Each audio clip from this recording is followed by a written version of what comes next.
que o nosso pastor Ezequias Soares encerra o trimestre do ano falando sobre a questão da família, né? Aqui em Malaquias está escrito que Deus odeia o divórcio. E o divórcio no Brasil este ano, estatística do IBGE, teve um aumento de 213% no número de divórcios. Então vamos ver o hino. Inclusive, pastor e crente. Vamos agora, dá uma apagada aí. Vamos ver o hino de hoje. Pastor é crente, né? É, crente. Apaga a luz aí pra Edson. O negócio é uma praga.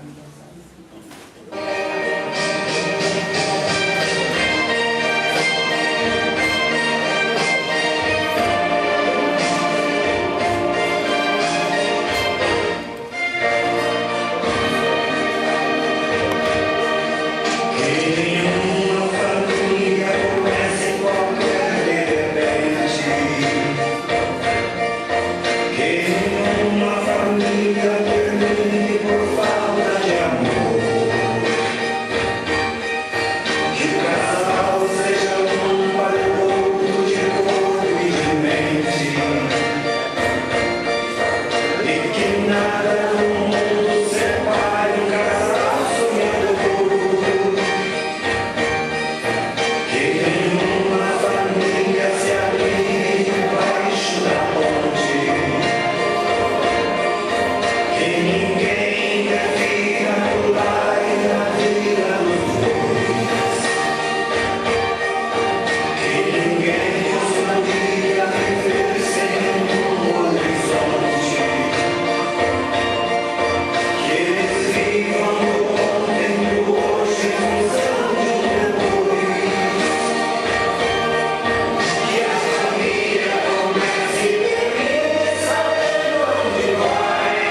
família.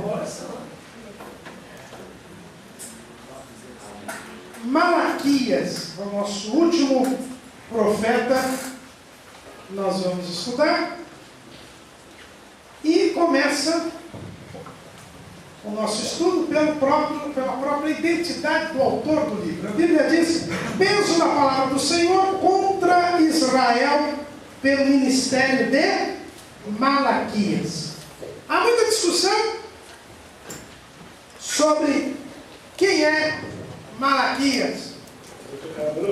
Sim. Quando alguém quiser falar, você... Por favor, exatamente. Quem alguém quiser a palavra, e para ler também, levanta a mão, e só lê depois, que o microfone estiver. Porque os nossos amigos internautas não ouvem quando não tem microfone. Os irmãos compraram esse microfone esse ano aqui para a gente usar, não é? Então, porque senão os nossos amigos internautas estavam reclamando, que eles não ouviam. Eles só ouviam a resposta da pergunta, não ouviam a pergunta. Então eles pediram, e aí os irmãos gentilmente cederam parte da oferta que os irmãos dão para a gente comprar um microfone para usar.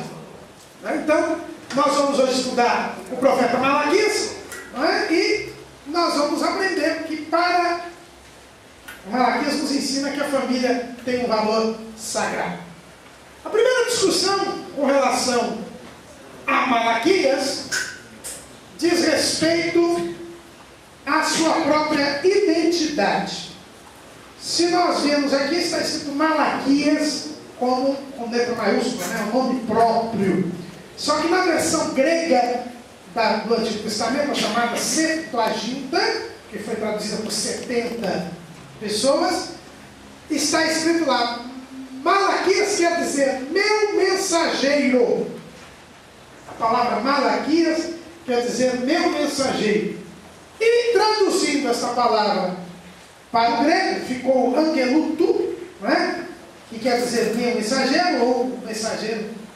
E os gregos, na versão grega, ficou sendo um nome, como se fosse um nome comum, pelo ministério do meu mensageiro.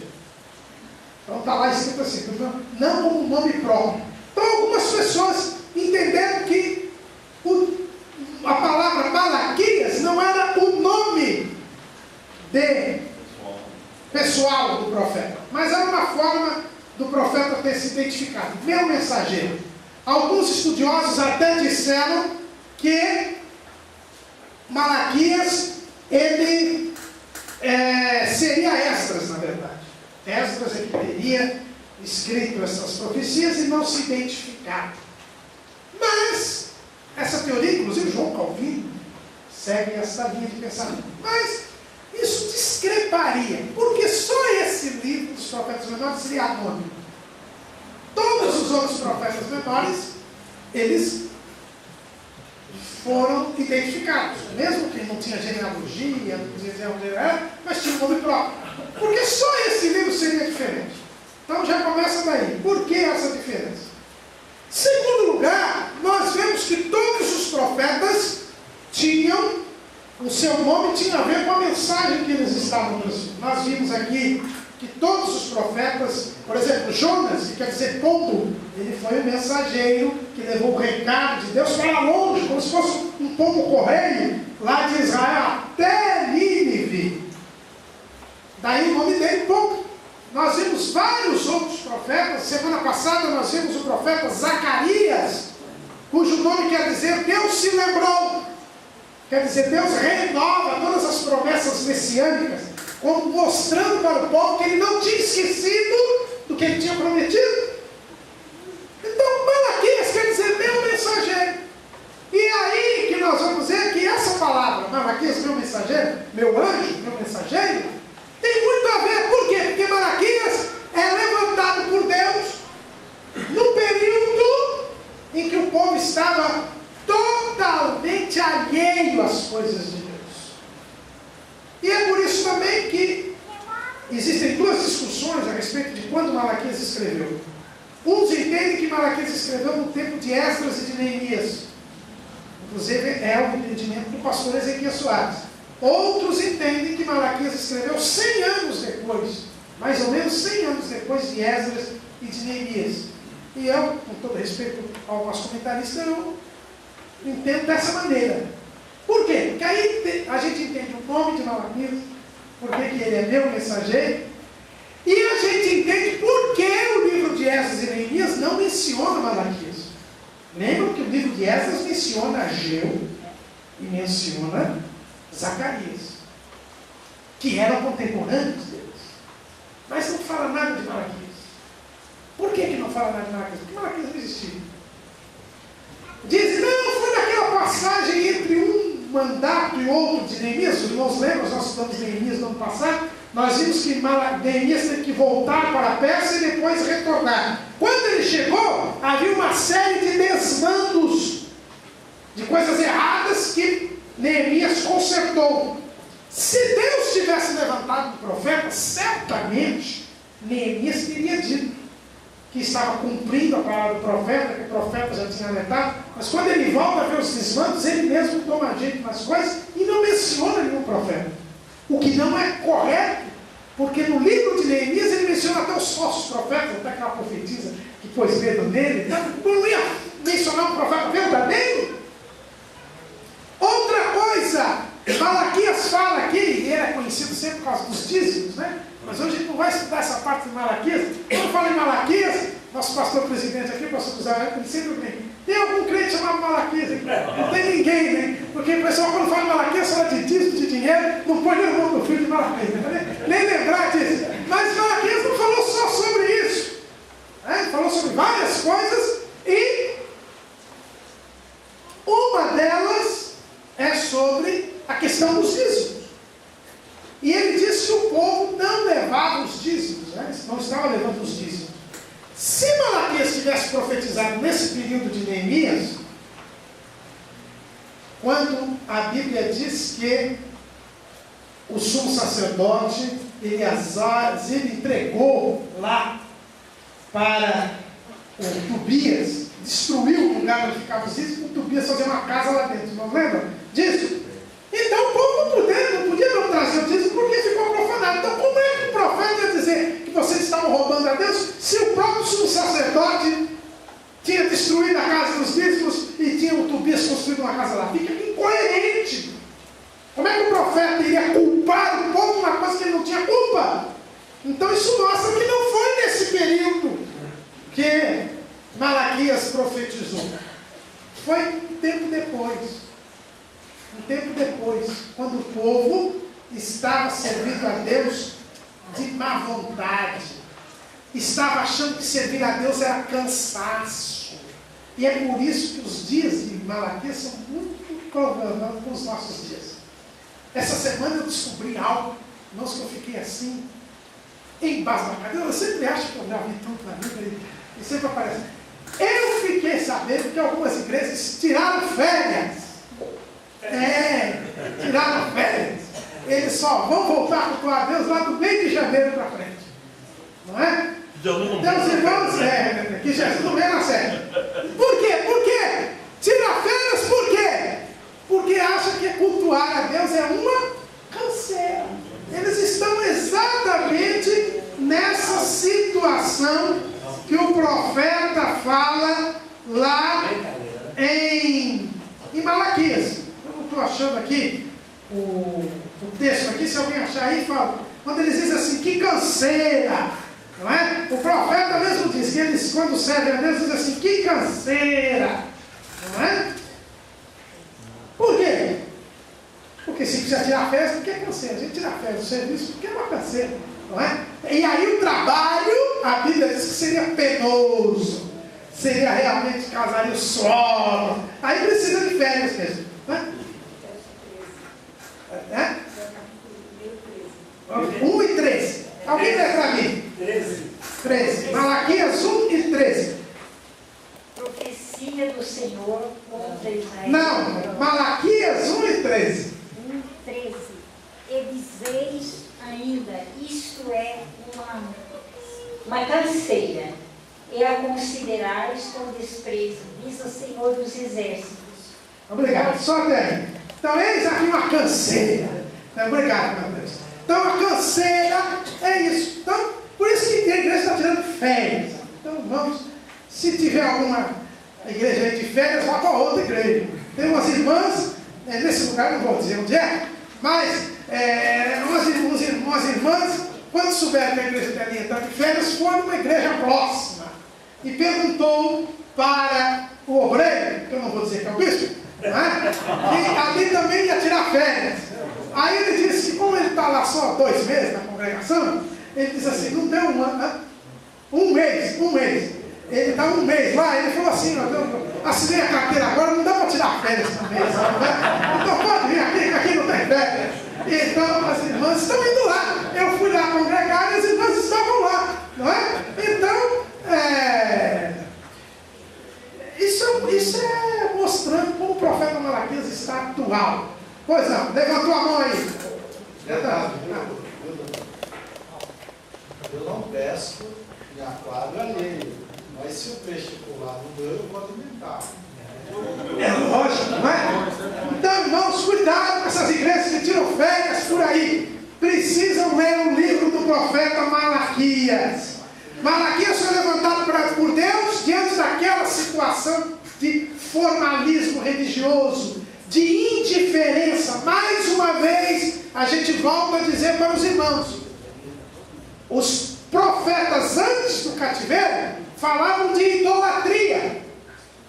Os profetas depois do cativeiro falam de indiferença, do comodismo.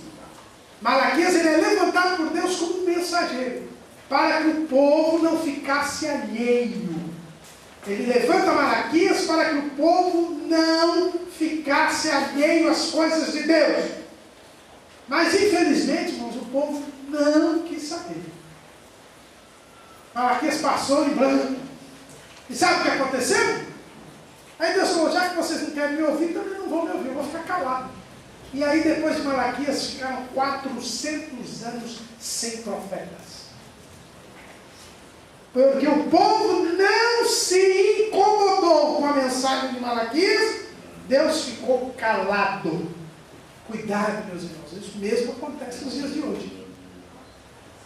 Se você não ouve a voz de Deus, Deus fala uma vez, Deus fala 2, Deus fala 3. Deus falou com Ageu, com Zacarias, com Malaquias. O povo não quis ouvir, Deus ficou calado. Cuidado. Alguém levanta a mão. Eu precisei ficar 15 dias fora da minha cidade, em trabalho. O primeiro dia que eu cheguei lá naquela cidade, a primeira coisa que eu fiz foi procurar saber onde tinha uma igreja Assembleia de Deus para mim congregar com isso. É uma coisa terrível. Quando a gente não congrega, eu teve uma época que eu trabalhei numa cidade, não batia os horários de culto, no horário do meu trabalho.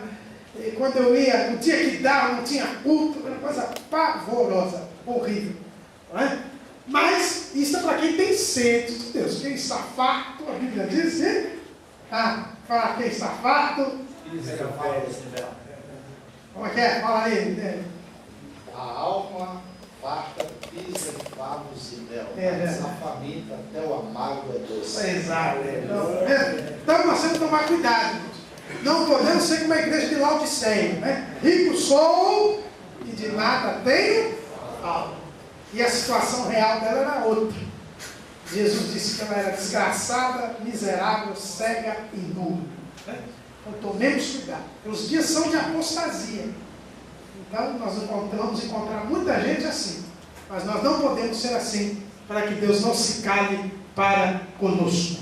Né? Então Malaquias, quando ele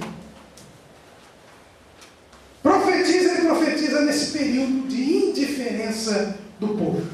Nós dividimos aqui o livro de Malaquias conforme as suas 6 mensagens. Ele tem 6 mensagens e uma conclusão, né, com uma profecia. Né? Então são 6 mensagens. A primeira mensagem vai do capítulo 1, versículos 1 a 5. A segunda mensagem vai do capítulo 1, versículo 6 até o capítulo 2, versículo 9. A terceira mensagem, que é o grosso da nossa lição, que é a respeito da família, do 2, do 10 a 16. Depois a quarta mensagem, do 2, do 17 até 3, do 5.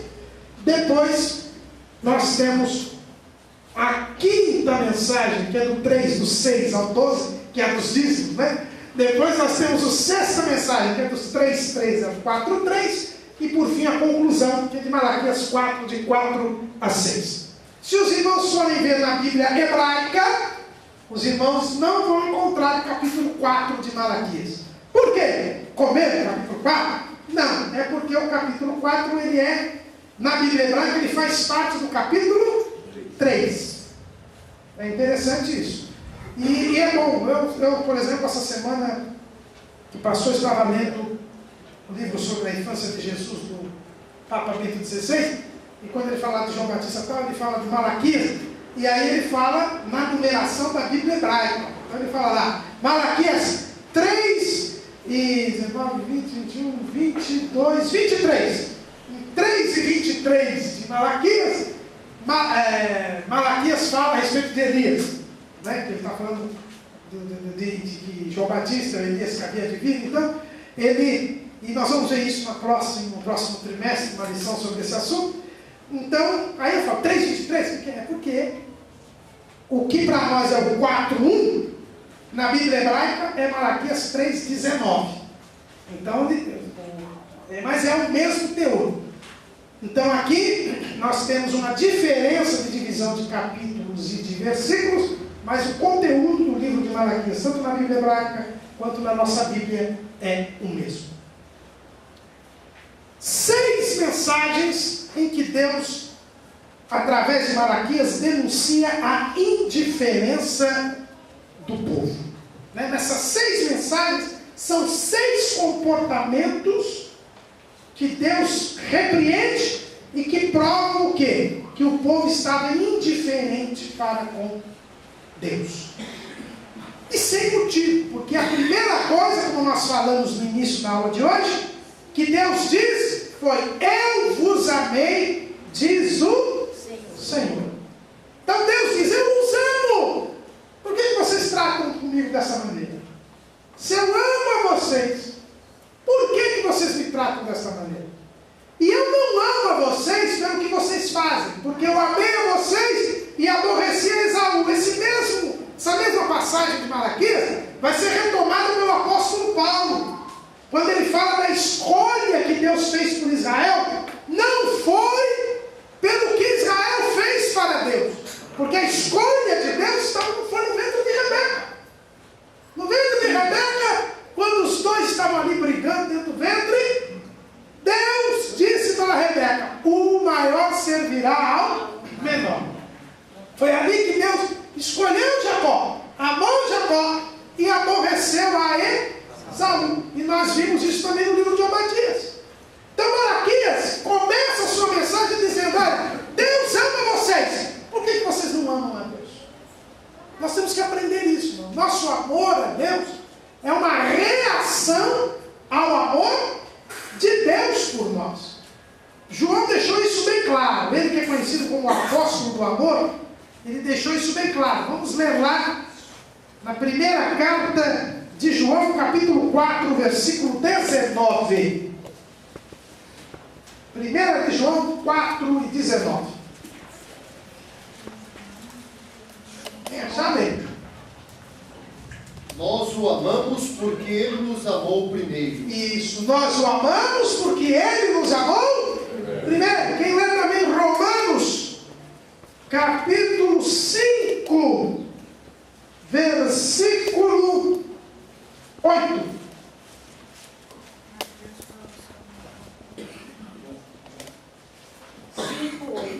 Peraí, já tem aqui, ó. Mas Deus prova o seu amor para conosco em Cristo, em que Cristo morreu por nós, sendo nós ainda pecadores. Isso. Deus prova o seu amor para conosco, porque Cristo morreu por nós, sendo nós ainda pecadores. Deus nos amou primeiro. Jesus morreu na cruz por nós. Essa é a prova que Ele nos amou primeiro. E nosso amor a Ele é uma reação ao seu amor. Então não é pelo que eu faço ou deixo de fazer que Deus vai me amar. É por isso que a salvação não vem pelas obras. Deus nos amou primeiro e nós devemos amá-lo. E quem ama, como é que eu provo que eu amo a Deus? Evangelho segundo escreveu João, capítulo 14, versículo 22, 21. Disse-lhe Judas. Espera. Disse-lhe Judas, não os Iscariotes, Senhor. Não, é o 21. 21. Aquele que tem os meus mandamentos e os guarda, esse é o que me ama. E aquele que me ama será amado de meu Pai. Eu o amarei e me manifestarei a ele. Então, aquele que guarda, que tem e guarda os mandamentos do Senhor, é aquele que o ama. Então eu amo a Deus quando eu sou obediente à sua palavra. Quando eu obedeço ao que Ele manda. Quando eu sigo o que está escrito na palavra de Deus. Aí eu amo. É a minha reação pelo amor que Ele demonstrou comigo. E mostrou primeiro o seu amor, morrendo por mim na cruz do Calvário. Mas o povo nos dias de Malaquias não amava a Deus. Não amava a Deus. O Senhor disse assim: vocês desprezam o meu nome. Vocês não me amam. Eu amo vocês, mas vocês não me amam. Por quê? Porque vocês desprezam o meu nome. E por que vocês desprezam o meu nome? Malaquias 1 e 7. E 8 também.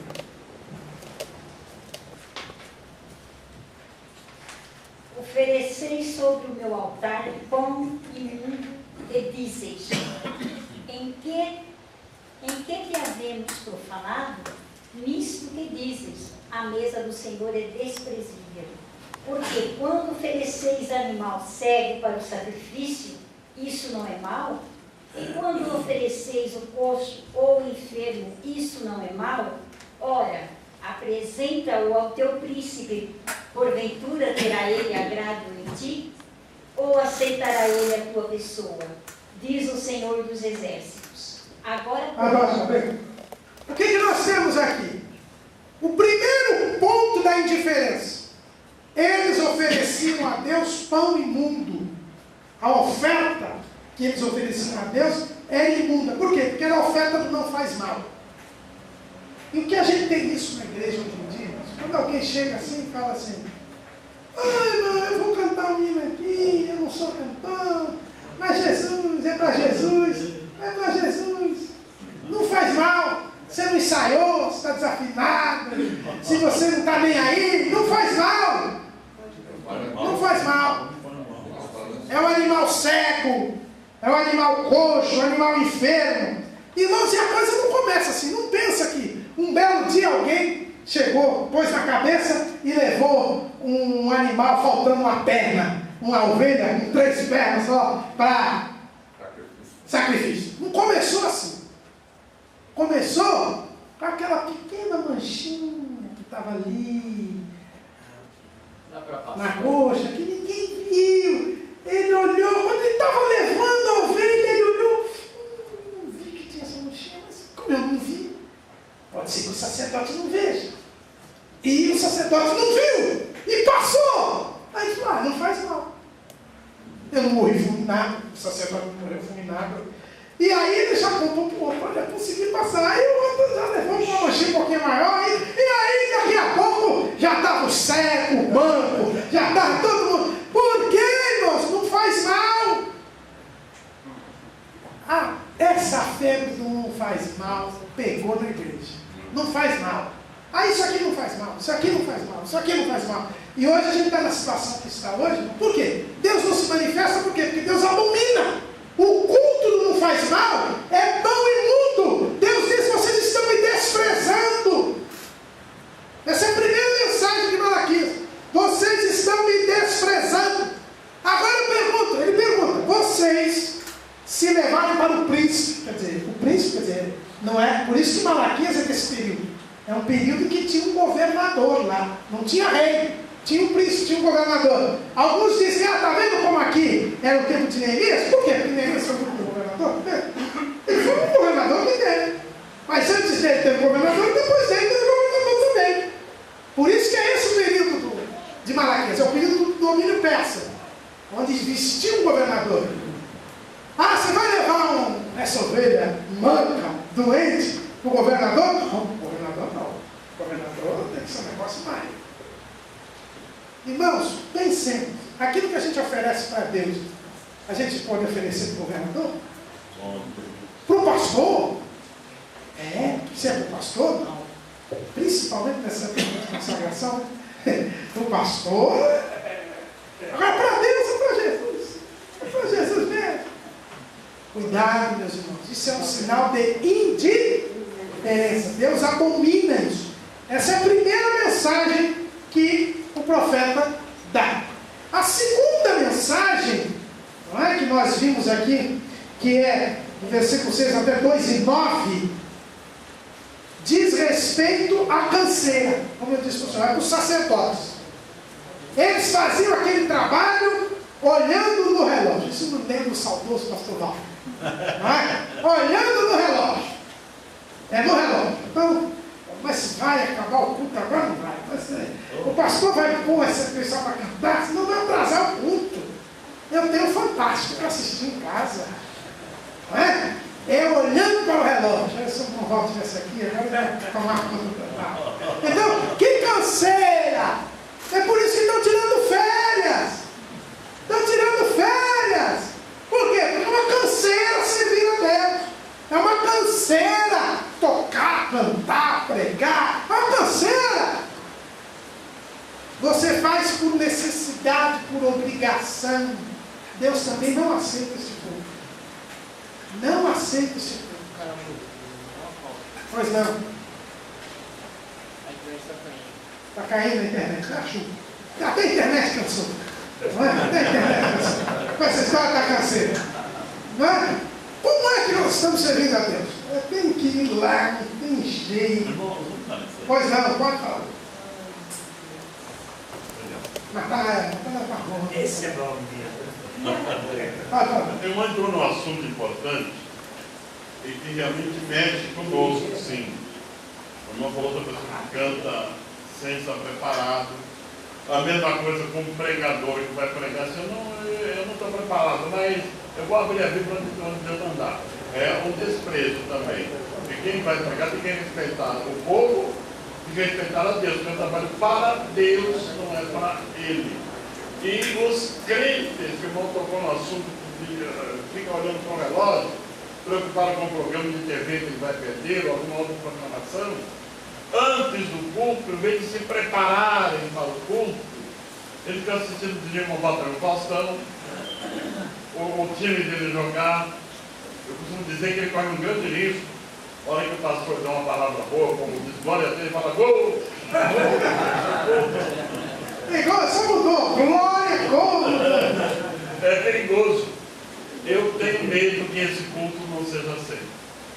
Eu já tenho certeza que não foi. É que não foi bem político. O senhor é pastor, né? Então não vai dar. Mas não, meu irmão. Chega o microfone aí. Esse é o que mais a gente vê hoje na igreja. Isso aí que o irmão está falando. Eu fico triste quando eu chego no grupo que está louvando. É assim, ó, não. Parece que não está querendo cantar. Então a gente vê isso muito nas igrejas. E não é só na minha, na do irmão, não. É em todas. Infelizmente está acontecendo isso geral. É uma frieza espiritual que só Jesus caracteriza igual. E outra coisa, hein? Quando canta. Porque eu vejo de boca fechada. Aí eu fico procurando umas moças assim. Porque se boca fechada não entra moça. Quando tem muita moça, a pessoa fica bom. Ah, não tem moça nenhuma. Mas não, neném. O irmão está comentando a respeito. Aquela igreja que nós estávamos lá, que o pastor falou sobre a paca. Né? Você lembra? Lembro. Depois se o irmão quiser contar. Conta de um pastor que é caçador, não é? E então ele estava querendo pegar uma faca, mas estava na hora do culto. E ele tinha posto lá para servar o animal e tal. E era a hora do culto, ele teve que ir para a igreja, não teve jeito. E ele estava, o culto inteiro era esperando que ele já tinha armado a armadilha lá para ver se quando a pá caísse na armadilha, dava uns trombos e tal, e ele estava saindo, acabou o culto rápido e estava ali, aí uma irmãzinha veio orar, né, pedir oração para ele, e ele lá com pressa, né, que ele queria ver. Aí quando ele estava começando a orar pela irmã, deu um tiro lá, pá, caiu lá. Aí ele, morra, paca velha!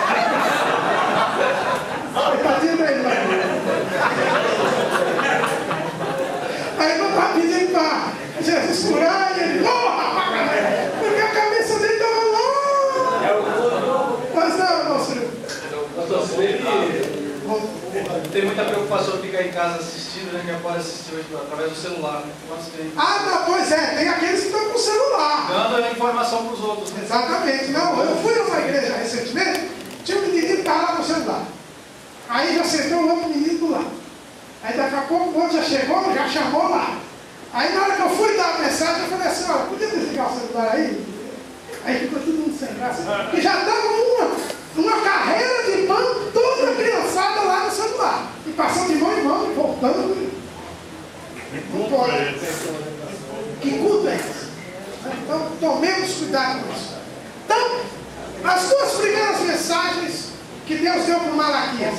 Para o povo em geral, que a oferta era imunda, e para os sacerdotes, porque eles, primeiro, aceitavam aquele pão imundo para oferecer, e segundo, achavam que aquele trabalho era uma canseira. E por que era uma canseira? Porque eles estavam de olho nas moças. Esse é o problema. Aí vem a terceira mensagem do livro de Malaquias. Porque eles queriam acabar logo com o negócio do sacrifício, porque eles estavam, como muita gente hoje aí, tem uns pastores aí, tem um pastor aí, que eu fiquei sabendo de uma certa igreja aí, pastor, o irmão Aristóteles, professor Aristóteles, que esteve aqui conosco há muito tempo, na época, faz uns 5 anos mais ou menos, que ele contou aqui, que tinha um determinado pastor aí numa determinada igreja, que, a bispo, numa determinada igreja aí, que tinha trocado a mulher dele por uma mais nova. Né? Então ele começou a pregar para o povo que o vinho novo não pode ficar em odres velhos. Então ele começou a ensinar para o povo que, tentando justificar, ele devia morar nos dias, ele estava certinho para ser sacerdote nos dias de Malaquias. Por quê? O que estava acontecendo lá? Estava acontecendo isso. Os sacerdotes estavam trocando a mulher da sua mocidade, quer dizer, quando ele era novo. Você não sabe que o sacerdote, ele servia a Deus durante 25 anos. Ele entrava no serviço com 25 e com 50 ele era jubilado, ele era dispensado. Ele continuava ensinando os futuros sacerdotes, ensinava o povo, a lei, pregava na sinagoga, tudo, mas ele não trabalhava mais no serviço do templo. Era 25 anos. Né? Hoje em dia, tem uns aí que tem 25 só de gente falando para ele parar, ele parar. Faz 25 anos que dizem que está na hora de ele parar. Né? Então, mas naquele tempo era diferente, era 25 a 50 e é verdade que a expectativa de vida naquele tempo era menor, não é? Então, mas há um período aqui, há um momento que a pessoa tem que parar mesmo, por causa da idade. Não é? Tem gente aí que já não está mais nem enxergando nada. Né? Mas continua dizendo, aqui só pode morrer. Não pode ser assim. Nós vamos ter uma lição no próximo trimestre sobre esse tema, sobre isso daí. Mas esses sacerdotes trocavam, acho que não chegavam lá nos 40, mais ou menos. A mulher que eles tinham casado tinha 20 quando casou, agora já tinha uns 40, 50, né? Então, agora tocava uma de 20, não é? Então, eles estavam abandonando a mulher da sua mocidade e casando com outro. E servindo a Deus do mesmo jeito, como se nada tivesse acontecido. E Deus disse através do profeta Malaquias, nós lemos na nossa missão, que a oferta que eles apresentavam, ela era como que estorvada, não é? Deus, ao invés de ver a oferta, ele via os gemidos, as lágrimas e os choros das mulheres abandonadas. Porque naquele tempo, pior do que hoje. Hoje já está estatisticamente comprovado. Eu disse aqui para os irmãos que 213% do aumento do número de divórcios, o IBGE confirmou ainda no ano de 2011, em relação a 2010. Mas também já está estatisticamente comprovado que qualquer divórcio e separação traz prejuízo financeiro. Prejuízo financeiro, é estatisticamente comprovado. Não é? Mas naquele tempo, a mulher que era repudiada, porque o divórcio estabelecido na lei de Moisés era um repúdio, não é bem um divórcio como a gente conhece hoje. O repúdio, que ainda existe hoje no direito islâmico, o repúdio é mais parecido para nós hoje com a demissão, na nossa lei trabalhista. Como é que é? O cidadão é demitido, o patrão diz: não quero mais você. Demite, não é assim? Na possibilidade da CLT, demite, com justa causa ou sem justa causa, mas demite, por vontade única e exclusiva, unilateral do patrão. O divórcio na lei de Moisés era assim. Não pense os irmãos que a mulher podia chegar e falar assim: eu não quero você mais. A mulher não podia repudiar o homem. O homem é que podia repudiar, dava um cartão azul para ela: não quero mais você. Está lá em Deuteronômio 24. Não é? É um versículo que muita gente gostaria que estivesse valendo hoje. Está assim.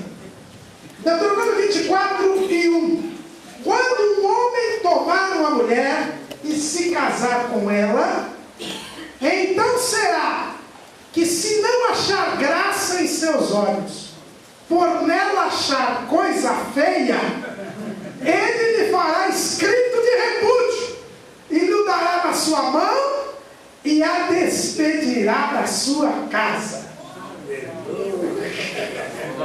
Não é? Foi por isso que, quando Jesus disse que isso não valia, não era da vontade de Deus, os discípulos olharam para Jesus e disseram: mas assim não é bom casar, não.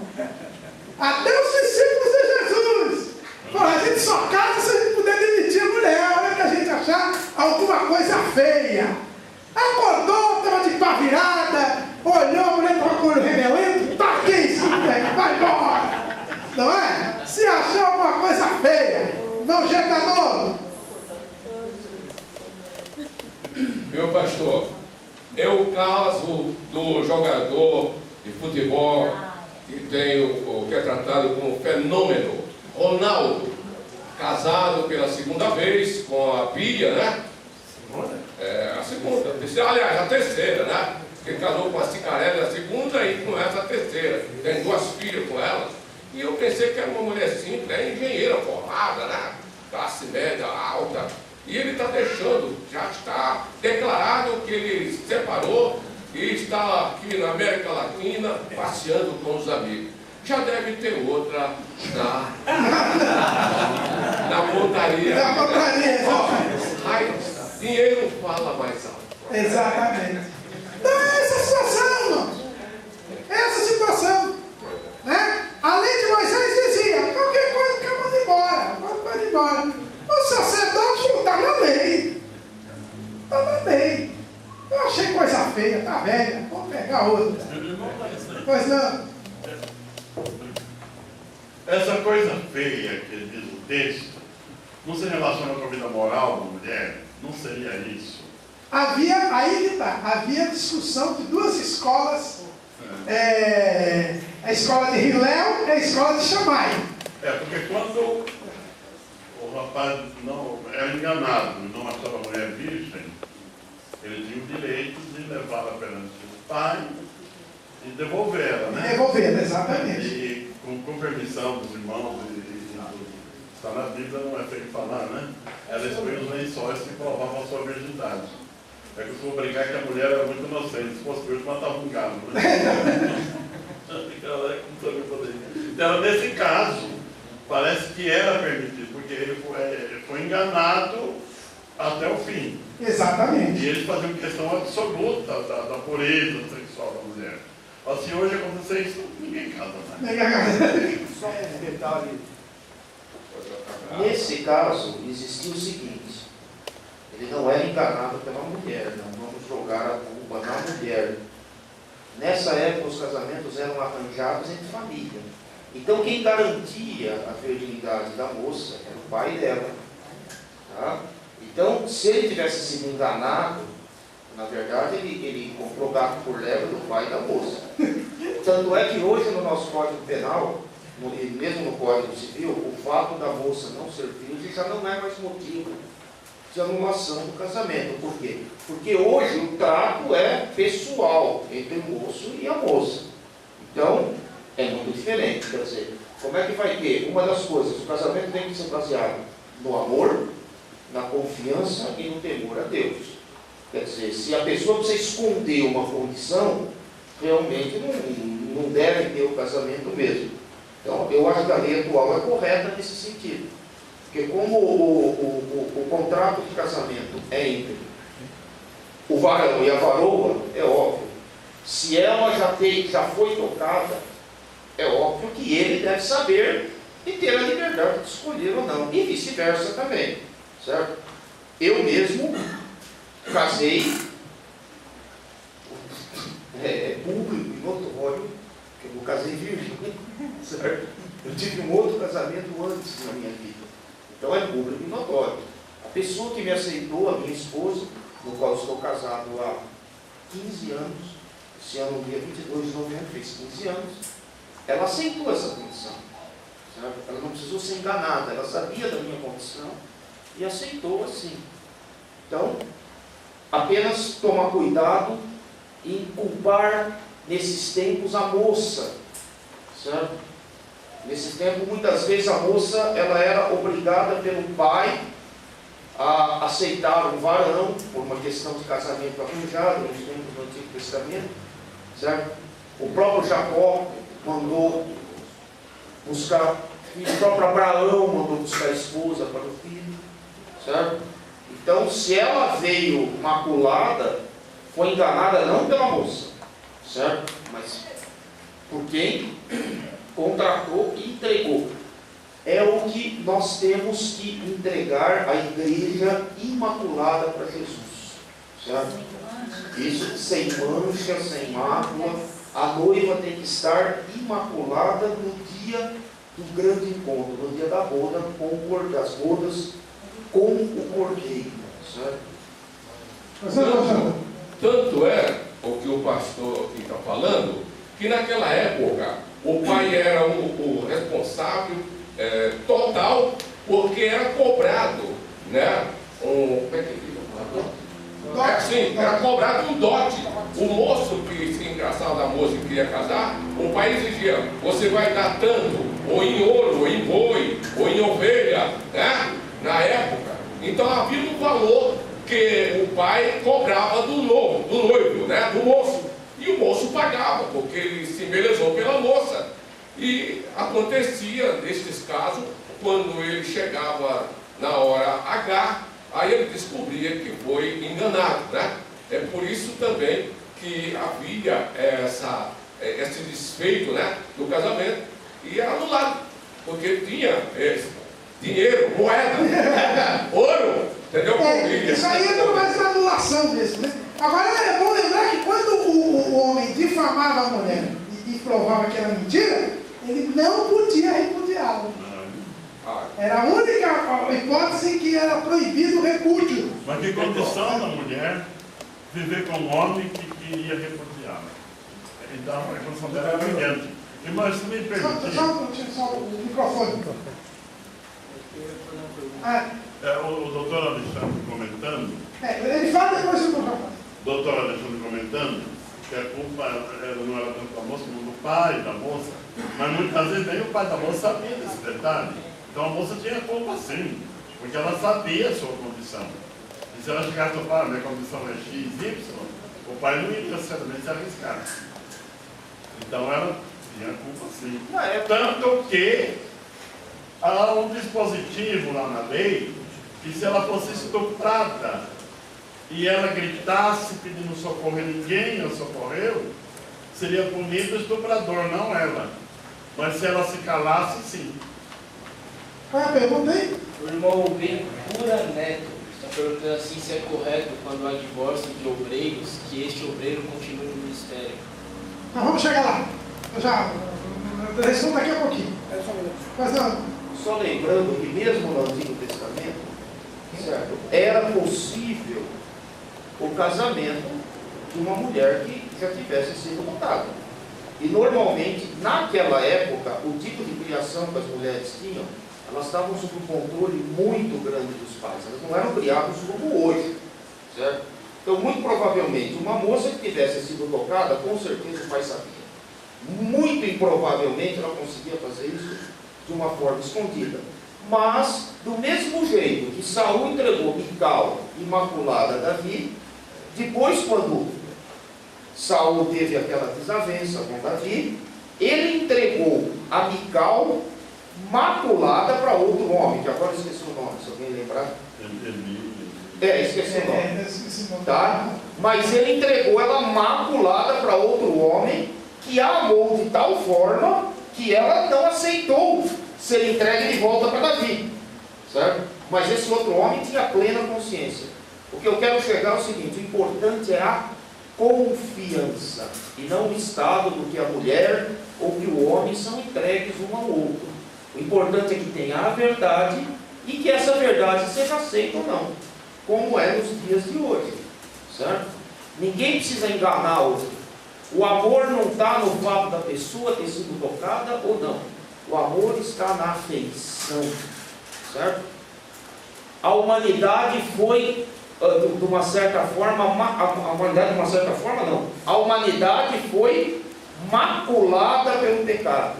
Mas o amor de Deus tirou essa mácula pelo sangue de Jesus Cristo, pelo sangue do Cordeiro. Nós temos que usar esse raciocínio.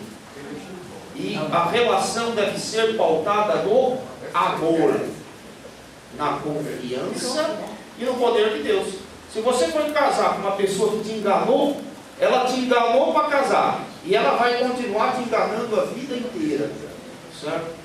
Então imagina o tipo de casamento que vai ser. É melhor não casar. Tem gente que faz questão de não querer saber do passado do seu cônjuge, da sua companheira ou do seu companheiro. Faz questão de não saber do passado. Como? É a pessoa que vai ser a sua carne. É a pessoa que vai expor a sua intimidade. Não só a intimidade física, ela tem que... a intimidade moral, a intimidade pessoal, a intimidade espiritual. É a pessoa que você vai compartilhar a sua vida a partir daquele momento. Então não tem que ter essa de enganação, certo? Se te houver enganação, já para mim não há relação. É uma relação desde o começo errada, certo? Mas não, Rolando. O casamento é coisa séria. Eu já casei Para mim é uma honra. Com 19 anos de idade, eu era crente, fui obrigado a casar com ele. No Nordeste tinha um regulamento, não sei se tem mais, né? Mas tinha um regulamento.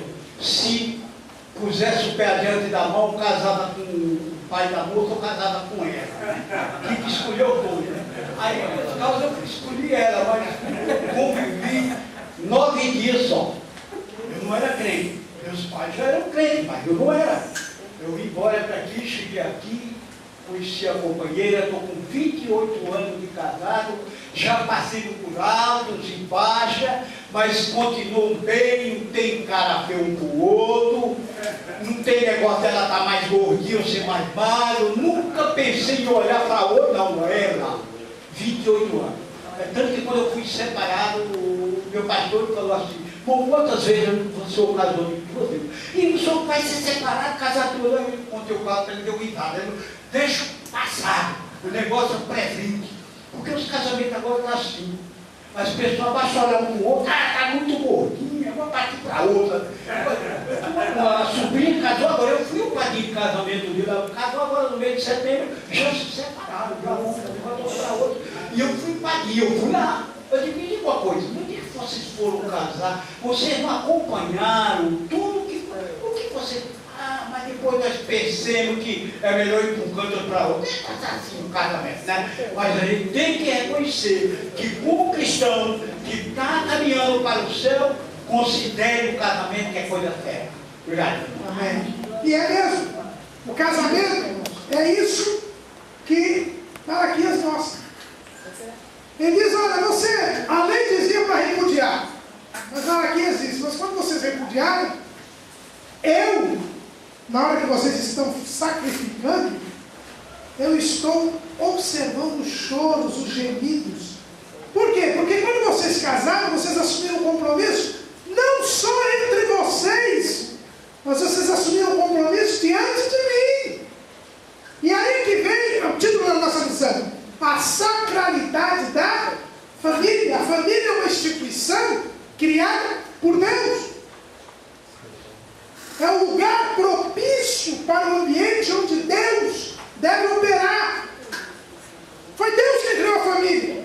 E quando nós formamos uma família, nós estamos assumindo um compromisso não só de marido e mulher, que como bem disse aqui o irmão Alexandre, tem que ser baseado no amor, na confiança, mas tem que ser baseado também, ele disse, no temor a Deus. A família é uma aliança formada entre um homem e uma mulher, mas que é chancelada por Deus.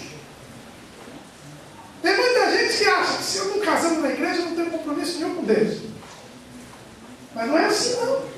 Qualquer casamento, ele é chancelado por Deus, porque a família foi criação de Deus. É um lugar, o nosso textual diz sobre a família. Por isso, deixarão valer o seu pai e sua mãe, e apegar-se à sua mulher, e serão ambos uma carne. Uma outra tradução diz uma só carne, porque se uma é numeral, não é um número, um. Então nós temos que ter esse entendimento, irmão. O casamento é algo que funda a família, que é algo sagrado. Numa família nós temos a relação entre pais e filhos, entre marido e mulher, mas nós temos a relação de todos com Deus. Por isso, quando Jesus veio, ele mudou esse pensamento. Capítulo 19 de Mateus, Jesus era bem claro.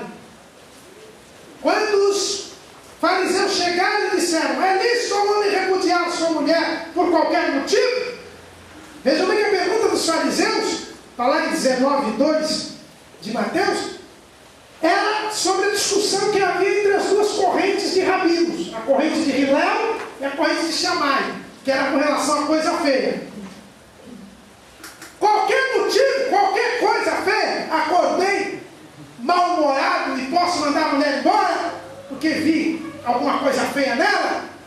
Ou essa coisa feia tinha a ver com a moralidade, tinha a ver com a prostituição da mulher, com a infidelidade da mulher? Havia duas linhas.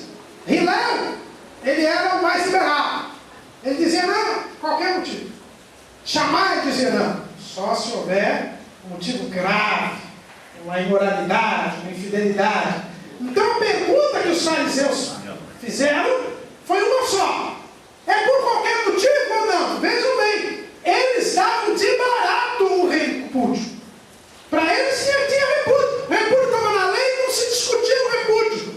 Eles só queriam saber a posição de Jesus sobre a motivação. Só um minutinho aqui, vamos lá. Professor, na minha versão aqui diz, quando achar nela coisa indecente. Indecente, é. Esse indecente aí já é dentro daquela tradução, dentro da linha de Shammai. O missionário Armando Boyer dá uma explicação sobre o 19 de Mateus, e ele apela para os originais gregos, porque existiam duas palavras, moicheia e porneia. O porneia, vem de pornografia, significa que a moça se casou impura. Foi esse termo que Jesus usou. Foi porneia. Não foi moicheia. E como eu trabalho com famílias, eu exploro bastante essa área. Exato.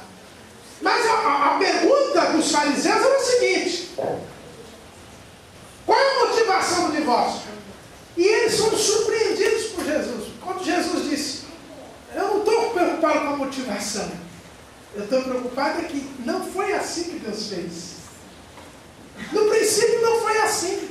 Está na lei por causa da dureza dos vossos corações. No princípio não foi assim.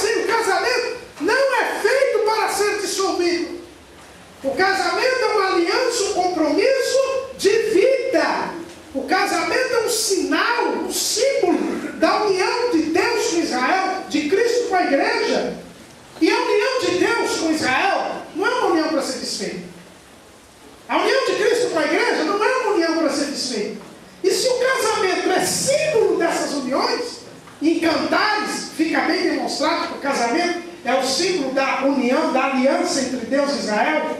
E Paulo, em Efésios, diz que o casamento é um símbolo da união, da comunhão entre Cristo e a igreja. Então o casamento não é feito para ser desfeito. Ele é uma aliança, é um pacto, um compromisso sério, que não pode ser banalizado. O pastor Ezequias Soares, os irmãos aí no portal, podem ver lá no Facebook, no Twitter, o vídeo do pastor Ezequias, desta aula, são apenas 8 minutos, ele faz questão de mostrar que hoje existe uma banalização. Hoje se entende que o casamento é apenas um contrato entre um homem e uma mulher, sem nenhum outro motivo. Aliás, na nossa legislação hoje, eu já estou falando, na nossa legislação hoje, nós estamos numa situação difícil. Por quê? Por que uma mudança da Constituição? Porque antes do divórcio, ele só era possível depois de uma prévia separação. Isso estava na Constituição. Aí eles tiraram, há 2 anos atrás, eles tiraram da Constituição essa exigência da prévia separação. Mas não veio nenhuma lei para regular isso. Então hoje ainda existe a separação judicial. Na lei, no Código Civil, ainda existe a separação judicial e o divórcio. Só que na lei que está lá, existe a separação e existe motivação para a separação. Não se separa por qualquer motivo. Se não for por mútuo consentimento, tem que ter uma motivação. E o divórcio só existia na lei depois da separação. Como agora a Constituição não exige mais a prévia separação, e não tem lei falando da motivação do divórcio, é uma confusão. Hoje o cidadão simplesmente está entrando, tem muitos juízes que estão julgando assim: entrou, eu quero divorciar, não quero mais. E ele diz: bom, como a lei não exige nada para motivar o divórcio, está dando o divórcio. Tá bom. Mesmo que não é por mútuo consentimento, porque hoje, quando por mútuo consentimento, hoje o cidadão pode casar hoje, amanhã ele pode, no cartório de notas, fazer uma escritura e divorciar. Se ele não tiver filhos, não precisa nem ir mais para a justiça. A coisa está bem banalizada dessa maneira. Eu gostaria de ilustrar um pouco o que eu já falei no tocante da confiança, certo?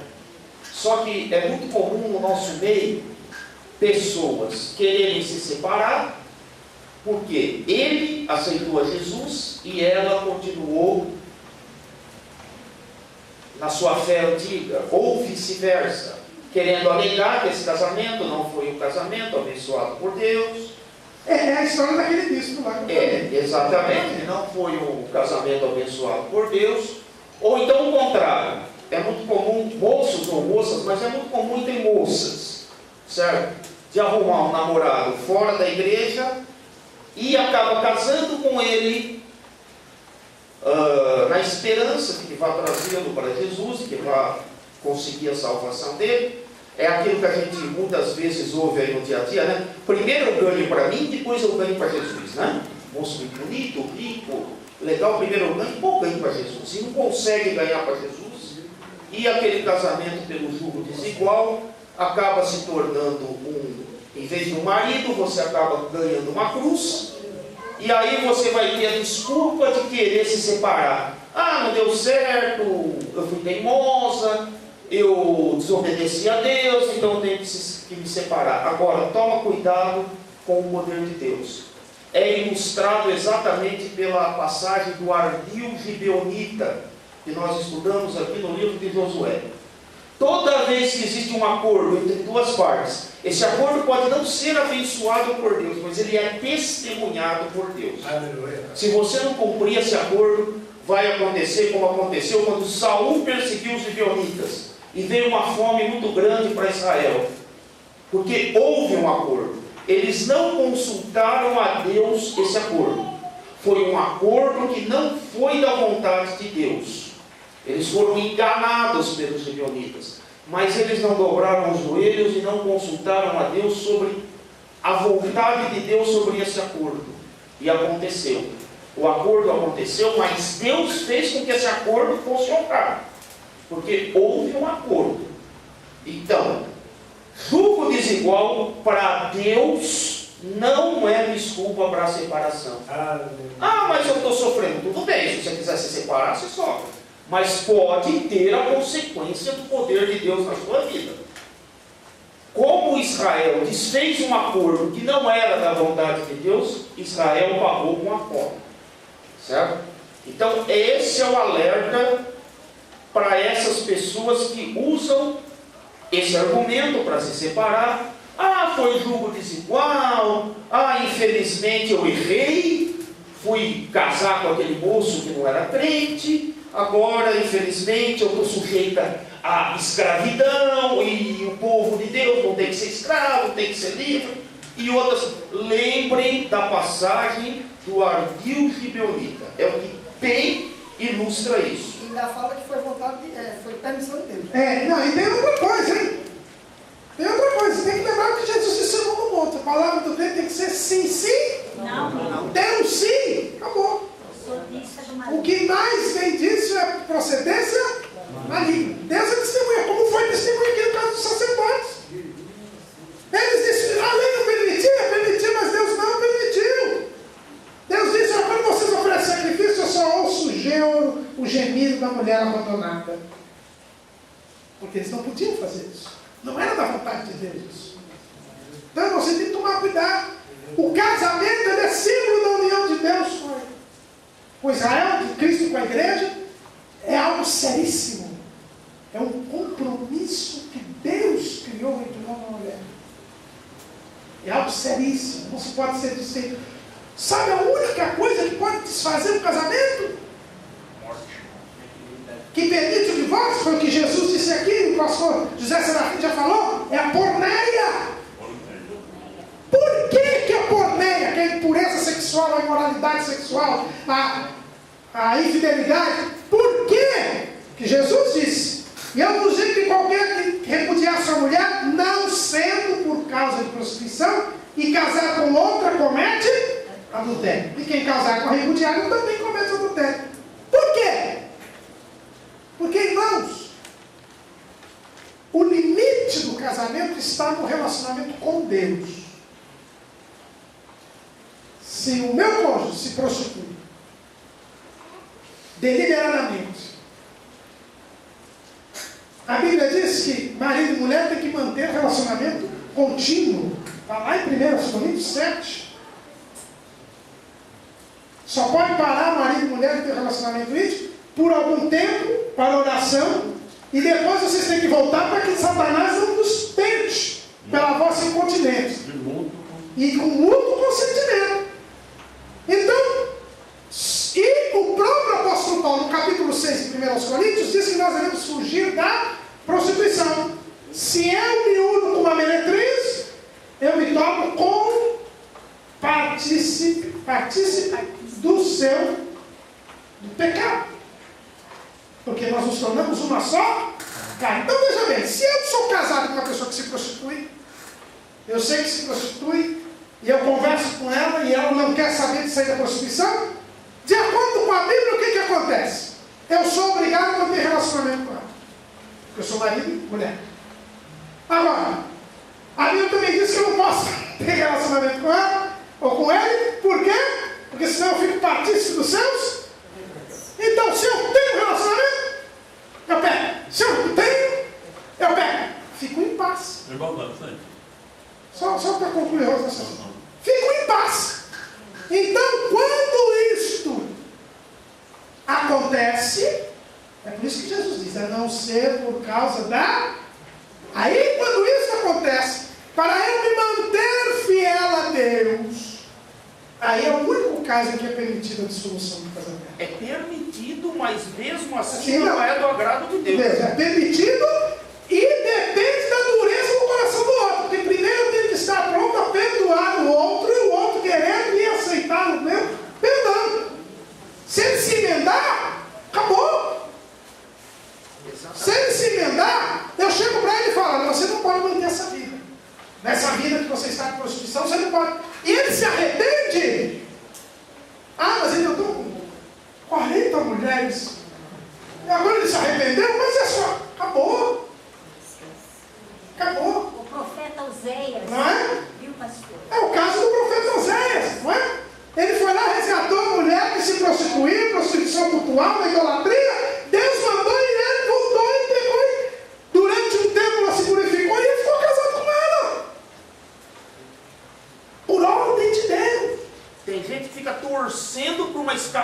minha para poder. para poder. Só que tem gente, eu sou de gente, que com essa história da prostituição, ele até coloca o homem diante, ou a mulher diante de uma situação para cair. Aí você está pecando junto com ela. Não tem esse negócio, não. Você não é inocente. E aí vem a pergunta do nosso irmão, esqueci o nome dele, do nosso irmão. O obreiro, não tem diferença, meu amigo, entre o obreiro e quem não é obreiro. Não é? Ventura, né? Não tem diferença, não. O obreiro, ele só pode divorciar, no mesmo caso dos outros. A Bíblia, Jesus disse assim: qualquer que repudiar essa mulher, eu não sei, qualquer, seja obreiro ou não seja obreiro. Agora, o obreiro tem um problema maior. Em se divorciando, mesmo legitimamente, ele compromete o ministério dele. Ele compromete o ministério. Porque a Bíblia diz que aquele que não sabe governar nem a sua casa, como ele pode governar a casa de? Cada casa é um caso. Agora, diante daquele povo onde ele estava e ele fracassou no casamento, ele já não tem mais autoridade. Não tem moral. Então, diante daquela comunidade onde ele está, ele não deixa de ser crente. Foi um caso biblicamente provado, mas ele não tem mais a condição de estar diante do povo. Essa que é a grande verdade. Nosso pastor presidente costuma dizer o seguinte: o vaso fica rachado e infelizmente não pode coceira. Irmão José, pode falar. Pastor, o senhor acabou diminuindo uma dúvida minha. Só que nesse caso da infidelidade de um dos cônjuges, havendo perdão, quer dizer que esse perdão então anula a infidelidade? Anula no seguinte sentido: havendo perdão, se perdoou, a Bíblia diz assim: das tuas iniquidades não me lembrarei, mas acabou. E a Bíblia diz que o amor pode uma multidão de pecados, né? Outra coisa, é muito sério. Eu lendo essa passagem várias vezes, lendo esse assunto, em Efésios 5 e 25, olha a responsabilidade, e isso me deixou perplexo. Eu até achei, será que Paulo usou a hipérbole aqui? Paulo dizer assim em Efésios 5 e 25, vós maridos, amai vossa mulher, como também Cristo amou a igreja. Olha a intensidade desse caso. Como Cristo amou a igreja e a si mesmo se entregou por ela. Qual de nós, maridos, que nós fazemos isso pelas nossas esposas? Isso é muito sério, pastor. Como o pastor entende bem do hebraico, do grego, isso aqui é uma realidade ou é hipérbole? Não, é uma realidade. É um modelo. É um modelo. Eu costumo dizer, quando eu estou enquanto casado, eu costumo ler essa passagem e falo de um caso que teve numa cidade que eu trabalhei. Teve lá uns barulhos, né, que parecia ser uns tiros, a gente estava saindo do culto assim, tal, e o irmão estava com a esposa, né, tal. Quando ele ouviu o negócio, parecia uns tiros, ele saiu voando, deixou a mulher lá. A mulher ficou assim, meio assim, estava perto de mim, aí parou o negócio, eu chamei o irmão, falei: irmão, vem aqui, por favor. Aí o irmão veio assim, meio assim, eu falei: irmão, vem aqui. Aí eu de lado, não na frente da esposa, cheguei para ele e li isso aí.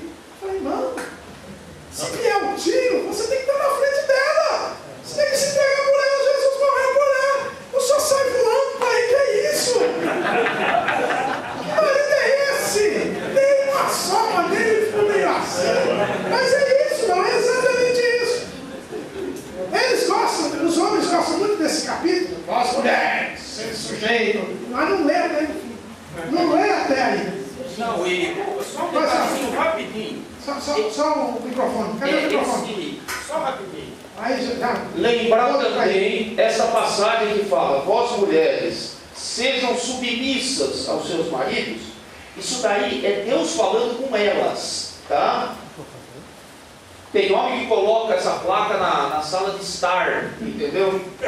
Tá? Deus não falou para o homem ensinar elas sabem ler, elas são salvas, a Bíblia é para elas também. Então não precisa do homem ficar não, é entre elas. Se elas não estão respeitando isso, é entre elas e Deus, tá? É muito comum a gente só lembrar os artigos que nos convém, né? Exato, é. Certo? Não lembrar os artigos que não nos convém. E tem, o pastor José Serafim já vai falar, depois o irmão ali, tem ali, mas só uma coisa que o pastor José Jesus falou ali que é verdade. A submissão da mulher é a resposta ao amor que o homem lhe dá. É como a gente deu aqui, nós amamos a Cristo porque Ele nos amou primeiro. Ela será sujeita se o homem mostrar o seu amor. Eu só rapidamente, depois a gente já vai falar aqui. Mas os irmãos, eu sempre conto essa história, sempre um conto de casais. Isso aconteceu na minha casa. Meu pai nunca brigou com a minha mãe, assim, bravos, assim, brigavam feio. Aí meu pai estava tão nervoso que saiu, me pegou minha irmã e foi dar uma volta. Mas ele era muito vivo, não é? E o que ele fez? Ele passou numa casa, tinha um jardim, tinha uma casa grande que tinha lá perto de casa, tinha um jardim e tinha um cachorro bravo ali. Aí meu pai pulou o muro, pulou o portão alto, pegou o portão, foi lá, pegou 2 flores no jardim, voltou de volta, o cachorro tentou olhar, eu e minha irmã, ali parecia aquele filme de ação, né? Meu pai pulou e tal, entregou uma flor para mim, outra flor para minha irmã, falou, quando chegar, entrega para sua mãe. Quando a gente voltou, não deu outra. As crianças já foram contando, mãe, só não sabe o que aconteceu, o cachorro quase pegou o pai e tal, porque ele quis dar essa flor. Pronto, acabou, né? Minha mãe daqui a pouco já chegou, o que você quer apresentar? Por quê? Porque ela se sentiu amada. Ela se sentiu amada. E foi a forma que meu pai fez para mostrar para ela que ela quase o cachorro mordeu. Mas ele sabia que pela preservada que ele tinha feito, só mesmo através do cachorro. Quem é que quer falar ali? Ô, João. Eu me lembrei aqui do testemunho. Foi montado na igreja, não pela pessoa que sofreu o testemunho, né? Era um casal, eles não eram crentes. Aí a esposa aceitou Jesus. E ela aceitou Jesus, depois do esposo, ele trouxe um amante. Ele arrumou uma mulher e trouxe para dentro de casa. E essa mulher, que acabou de aceitar o Senhor, ela colocou em seu coração de lavar, passar, inclusive lavava e passava as roupas da mulher que o esposo trouxe para casa. Ele não era crente, ela aceitou Jesus. Isso ela fez por algum tempo e disse que este homem, passando em frente de uma igreja, aí ele ouviu, algo tocou nele, ele entrou e ali ele se arrependeu, aceitou Jesus, voltou para casa porque ele percebeu e sentiu aquilo que a esposa estava fazendo. Ele com outra mulher dentro de casa, e ela propôs no seu coração lavar, passar, quer dizer, colocando amor naquilo que ela estava fazendo. Ele mandou a mulher embora, depois foi lá e falou, minha esposa, você me perdoa? Aí ela perdoou ela, assim, e ficaram juntos, e ele aceitou Jesus e ela agora. Então, é isso que tem que fazer, pastor José.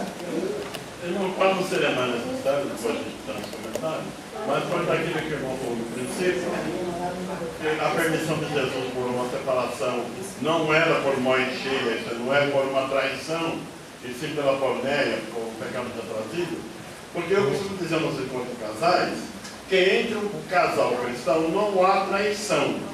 Só quando alguém comete, é bom ver se o cônjuge traído não contribuiu. Porque se ele contribuiu, ele é coparticipante. Portanto, lhe é vedado o direito de um repúdio, porque ele contribuiu para aquilo. Ou de uma forma ou de outra.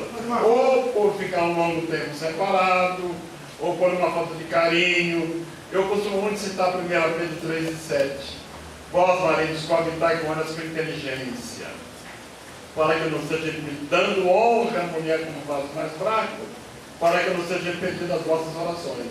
Muitas vezes essa falta dessa observação cria um clima de traição. E ele deu causa. Ele deu causa. Tem mais uma pergunta aí? O irmão Yuri e o irmão Alex perguntaram se em caso de adultério e divórcio, o cônjuge inocente pode se casar de novo?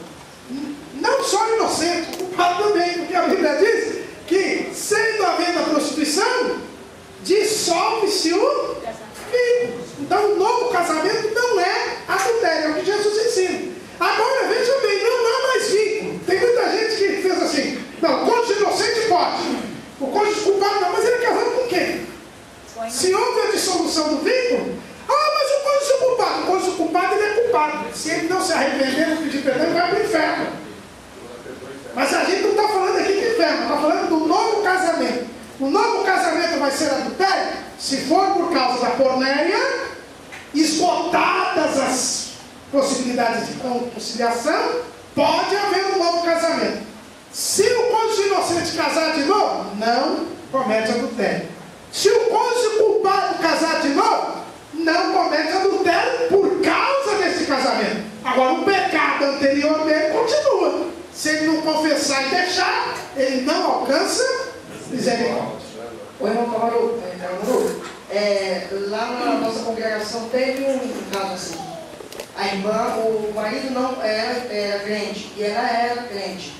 E foi muitos anos ela tentando ver se ele se consertava. Só que ele não se consertou. Aí ela foi na igreja, falou com o pastor Atinda, no setor 20, lá no Arujá. E eu sei que ela pediu divórcio para ele, porque ela não aguentava mais essa situação de ser traída. E aí se separaram. E ela casou de novo. Aí eu pergunto para o senhor, ela pegou? Não pegou não. Fez tudo certinho como ela era. Ele não queria, e ela ficou mais ou menos 2, 3 anos, tentando. Não, quando a dureza do coração não tem jeito, não tem jeito. Entendeu? Agora a pessoa tem que tentar, como eu disse, não é? Ele monta o quadro, já sabe que o marido está de olho na vizinha, ela viaja e dá a chave da vizinha para a vizinha ir de noite lá. Aí já não. Aí depois pegou, tem a câmera escondida, tudo, e já divorciou no dia seguinte, eu fui traído. Não, aí como disse o pastor José Serafim, não é o Moisés, é o Bornéia. Aí ela induziu, ela pegou junto com ele. Ele foi conivente. Exato.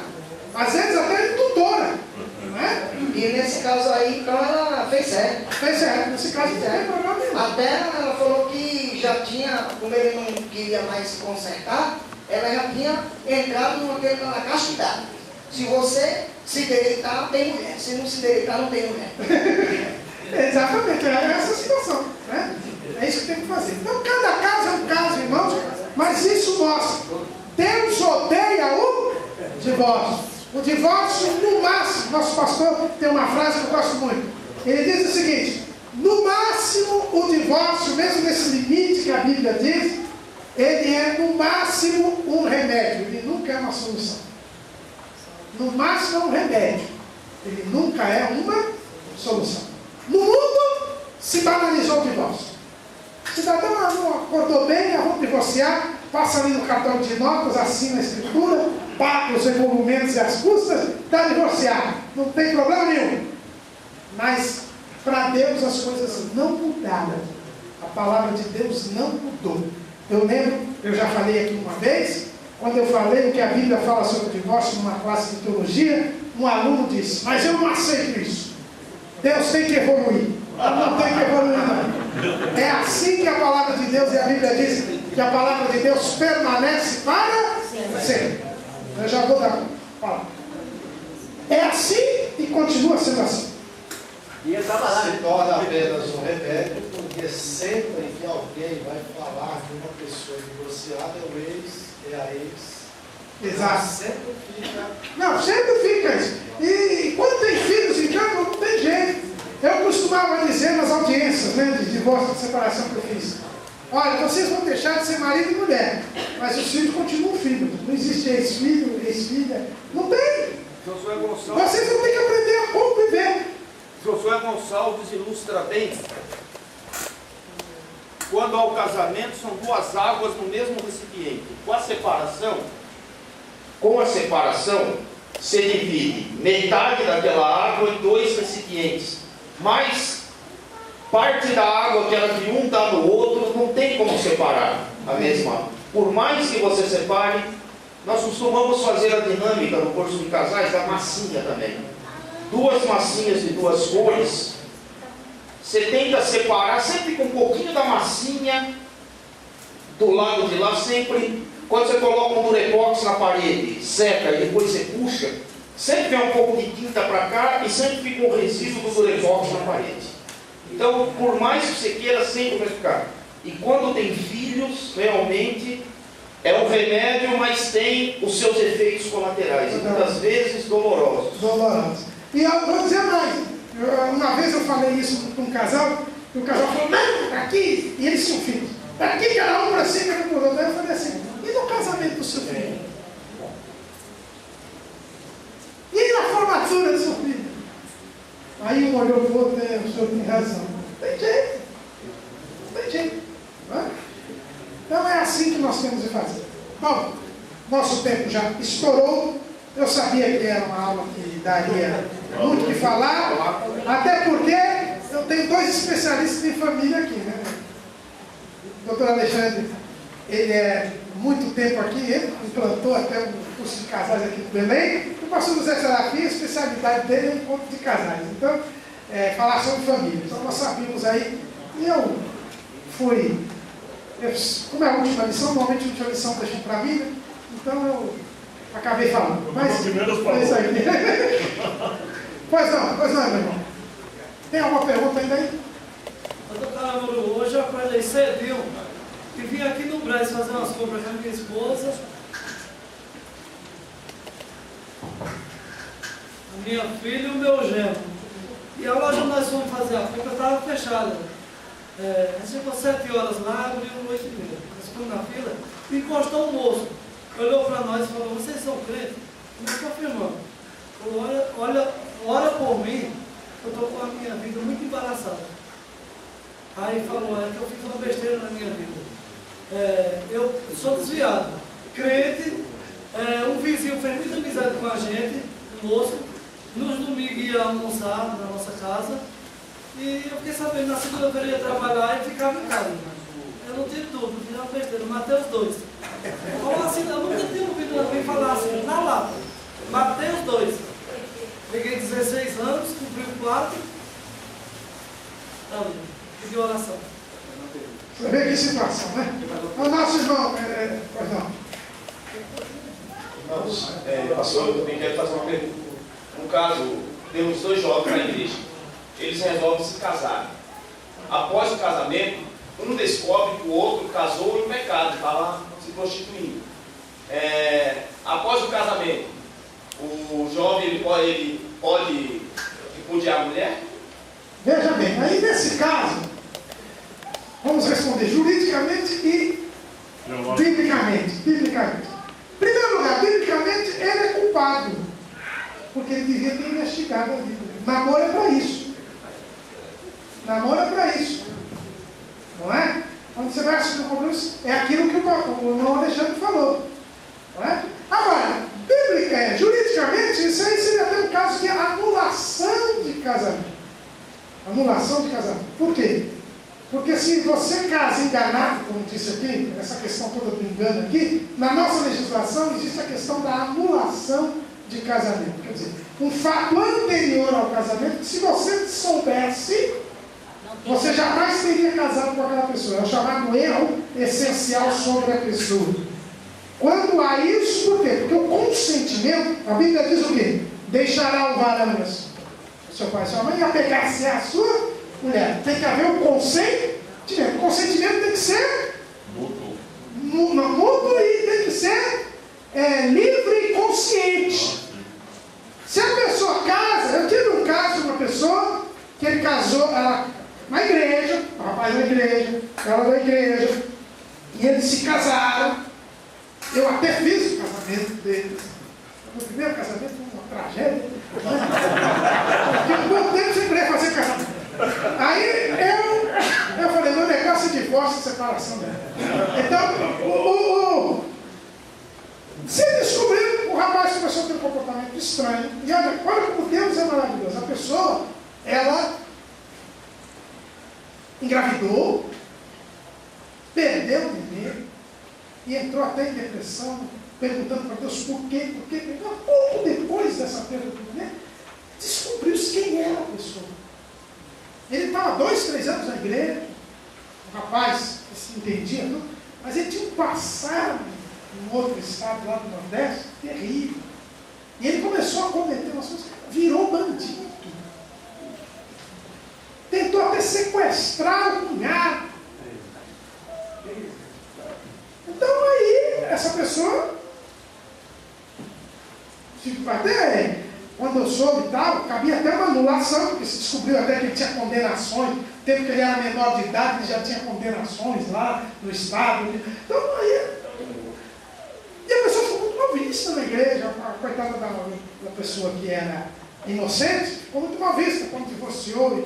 Aí, mas era um caso de anulação. E era um caso assim, realmente, que a pessoa foi enganada. Ele enganou não só ela, mas enganou todo mundo. Ela fez toda a pesquisa que precisava fazer. Entendeu? Então, nesses casos, a pessoa foi enganada, não tinha como saber, não é? Então, nesses casos, é o caso de anulação. Até a igreja romana, que bate o casamento é indissolúvel, e não é, porque Jesus dá um caso de dissolução, até ela admite a anulação do casamento, né? E desfazer o casamento, porque, na verdade, houve um consentimento viciado. Né? É o que aconteceu com Jacó, né? Jacó pode ser acusado de política, ele foi enganado, não é? E Deus não pesou contra ele, ao contrário, até honrou o casamento dele com Léa. Então, que Léa tinha filhos e Raquel. Então, esse caso aí agora, nesse caso aí, precisa ver cada situação, mas é um caso de anulação, que é diferente do divórcio. Tá? Agora, se a pessoa foi negligente no pesquisar, no averiguar, agora, como disse, o pastor foi muito feliz aqui, o pastor José Serafim, quando disse, precisa ver se a pessoa é inocente. Porque é aquilo que o pastor Alexandre falou. O cidadão já sabia que não podia, casou lá com o juro desigual, agora vem com a desculpa. Ah, não, ele fica batendo saravá lá. Você sabia que ele era macumbeiro? Não é? Não tem o que sair. Né? Vamos lá, rodando. Mais uma pergunta aí? Quantas pessoas aí? 49. Eu costumo, a minha posição, o casamento é indissolúvel. Mas tem que ligar aqui o negócio.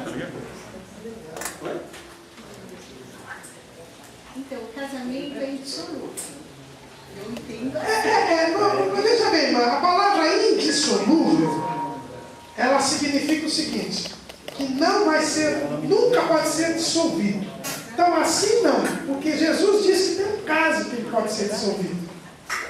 Entendeu? Então, dizer que ele é indissolúvel é ir além do que a palavra de Deus diz. Agora, ele não é feito para ser desfeito. Entendeu? É nesse sentido. Né? Ele não é feito para ser desfeito. Tá? A gente vai dizer assim, ele é, eu falei acho que na pré-aula, eu falei assim, ele é perpétuo, né? Ele é feito para durar até a morte. Entendeu? Exatamente. Aí o senhor fala que só em caso de morte que é separado. Não, eu disse que tem o caso da prostituição, da porneia. Que Jesus diz assim, a não ser por causa do discípulo. Não, assim, no começo de Gênesis. Ah, sim. Só no caso de morte, que é separado. Então, eu quero entender, assim, as pessoas querem me matar quando eu falo isso, né? Que são paliativos. Se o casamento é indissolúvel, os demais são paliativos. E porque em Mateus, Jesus fala em Mateus, se eu estou falando bobagem, pode me corrigir, que esse ensinamento não é para todos, é para quem quer obedecer. Então, para mim, é obedecer, obedecer e obedecer. Como que é o nome da senhora? Maione. Quando Jesus fala que isso não é para todos, ele não está dizendo para quem quer ou não obedecer, não está dando uma opção de obediência ou não. O assunto aí é outro. Aí Jesus fala a respeito daquele que se faz eunuco pelo reino de Deus. O que é eunuco? Aquele homem, o homem castrado. Porque era costume antigamente, quando um rei tinha escravos e punha alguém para cuidar do seu harém, então ele era um eunuco, ele era castrado para poder cuidar do harém. E Jesus falou que há 3 tipos de eunuco: aquele que é feito pelos homens, aquele que assim mesmo se faz pelo reino de Deus, alguém que resolve somente servir a Deus, despreocupado desse problema, ele faz uma automutilação, como foi o caso de Orígenes. Ele se automutilou para evitar o problema, né? E outros que nascem feitos por Deus. Foi isso que ele falou. Então, isso não é para todos. Aquele que quiser ouvir. Porque não são todos que aceitam essa situação. Ela é séria. Tá bom, irmão? Deus abençoe.